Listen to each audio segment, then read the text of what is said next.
श्रद्धालुओं, सावन का पावन महीना शुरू हो गया है और सावन का यह महीना भगवान शिव को अत्यंत प्रिय माना जाता है।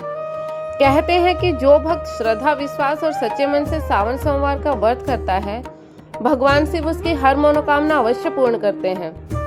आज मैं आपको सावन सोमवार की एक ऐसी कथा सुनाने जा रही हूँ जो केवल एक कथा नहीं बल्कि अटूट विश्वास, धैर्य और भोलेनाथ की असीम कृपा का संदेश देती है। बहुत समय पहले एक सुंदर और शांत नगर था। उसी नगर में शिवदास नाम का एक निर्धन ब्राह्मण अपनी पत्नी गौरी के साथ रहता था। दोनों भगवान शिव के परम भक्त थे। प्रतिदिन प्रातः ब्रह्म मुहूर्त में उठते, स्नान करते, शिव मंदिर जाते, शिवलिंग पर जल चढ़ाते, बेलपत्र अर्पित करते और पूरे मन से ओम नमः शिवाय मंत्र का जाप करते थे। उनका जीवन भले ही अभाव से भरा था, लेकिन उनके मन में कभी भगवान के प्रति शिकायत नहीं थी। जो कुछ मिलता उसी में संतोष कर लेते थे। लेकिन एक ऐसा दुख था जो दिन रात उनके हृदय को पीड़ा देता था। विवाह के कई वर्ष बीत चुके थे, फिर भी उनके घर संतान का जन्म नहीं हुआ था। समाज के ताने, रिश्तेदारों की बातें और हर त्योहार पर सोना आंगन देखकर गौरी की आंखों से आंसू बह निकलते थे। शिवदास अपनी पत्नी को समझाते और कहते, गौरी धैर्य रख, भोलेनाथ अपने भक्तों की परीक्षा अवश्य लेते हैं, लेकिन उन्हें कभी निराश नहीं करते। समय बीतता गया। एक दिन सावन मास प्रारंभ हुआ। पूरे नगर में शिव भक्ति का वातावरण छा गया। मंदिरों में घंटियों की ध्वनि गूंजने लगी। उसी समय नगर में एक तेजस्वी महात्मा पधारे।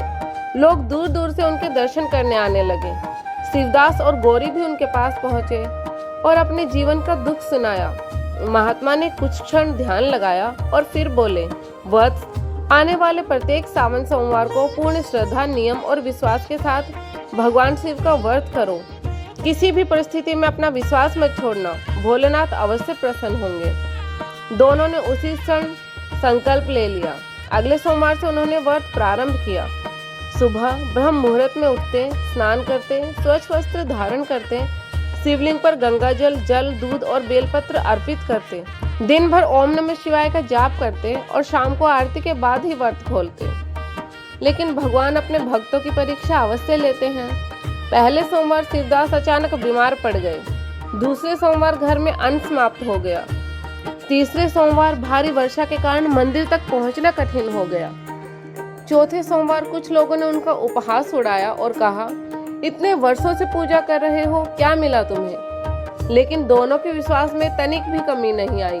उन्होंने कहा, फल देना या ना देना भगवान की इच्छा है, हमारा कर्तव्य केवल भक्ति करना है। यही सच्ची श्रद्धा थी। समय बीतता गया। एक रात गौरी ने स्वप्न देखा। एक दिन गौरी ने स्वप्न में देखा कि पूरा कैलाश पर्वत दिव्य प्रकाश से जगमगा रहा था। भगवान शिव नंदी पर विराजमान थे और माता पार्वती उनके समीप बैठी थी। भगवान शिव मुस्कुराते हुए बोले, पुत्री, तुम्हारी भक्ति, धैर्य और विश्वास ने हमें अत्यंत प्रसन्न कर दिया। अब तुम्हारे जीवन का दुख समाप्त होने वाला है। इतना कहकर भगवान शिव ने अपने कमंडल से अमृत की कुछ बूंदें गौरी के हाथों में रखी। उसी क्षण उसकी नींद खुल गई। कुछ ही समय बाद भगवान शिव के आशीर्वाद से गौरी ने एक तेजस्वी पुत्र को जन्म दिया। पूरा नगर आश्चर्यचकित रह गया। जो लोग पहले उनका उपहास उड़ाते थे, वही अब उनकी श्रद्धा की प्रशंसा करने लगे। धीरे धीरे उनके घर की आर्थिक स्थिति भी सुधरने लगी। घर में सुख, शांति और समृद्धि आने लगी। शिवदास ने कभी अपनी भक्ति नहीं छोड़ी। वे हर सावन सोमवार को पहले से भी अधिक श्रद्धा के साथ भगवान शिव की पूजा करने लगे। कहा जाता है कि भगवान शिव केवल धन या वैभव नहीं देखते, वे भक्त का निष्कलंक मन, अटूट विश्वास और सच्ची भक्ति देखते हैं। जो व्यक्ति सावन सोमवार का व्रत नियम पूर्वक करता है, शिवलिंग पर जल और बेलपत्र अर्पित करता है, शिव मंत्रों का जाप करता है और किसी का बुरा नहीं सोचता, उस पर भगवान शिव की विशेष कृपा बनी रहती है। उसके जीवन की बाधाएं दूर होती है, मन को शांति मिलती है और उचित समय पर उनकी मनोकामनाएं अवश्य पूर्ण होती है। भक्तों, यह कथा हमें संदेश देती है कि कठिन परिस्थितियों में भी भगवान पर विश्वास नहीं छोड़ना चाहिए।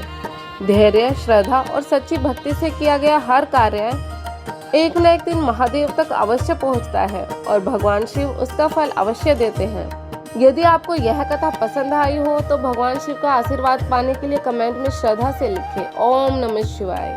जो भी भक्त सावन सोमवार को इस कथा का श्रवण करता है उसकी सभी मनोकामनाएं अवश्य पूर्ण होती है। यदि यह संभव हो तो आप व्रत करें। यदि आप व्रत नहीं भी कर रहे हैं तो इस कथा का श्रवण अवश्य करें, क्योंकि सावन में कथा श्रवण करना बहुत ही फलदायी होता है। यदि आपको यह कथा पसंद आई हो तो भगवान शिव का नाम लेकर कमेंट में हर हर महादेव अवश्य लिखें। तो भक्तों, सावन सोमवार की यह कथा हमें यही संदेश देती है कि चाहे कितनी भी कठिन परिस्थितियां क्यों ना आ जाए, भगवान में विश्वास कभी नहीं छोड़ना चाहिए।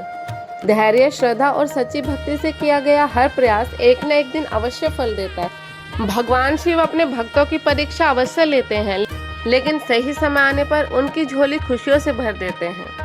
इसलिए हमेशा अपना श्रद्धा व विश्वास बनाए रखें। यदि आपको यह कथा पसंद आई हो तो हमारी वीडियो को लाइक करें, अपने दोस्तों व रिश्तेदारों के साथ शेयर करें व हमारे चैनल को सब्सक्राइब करें।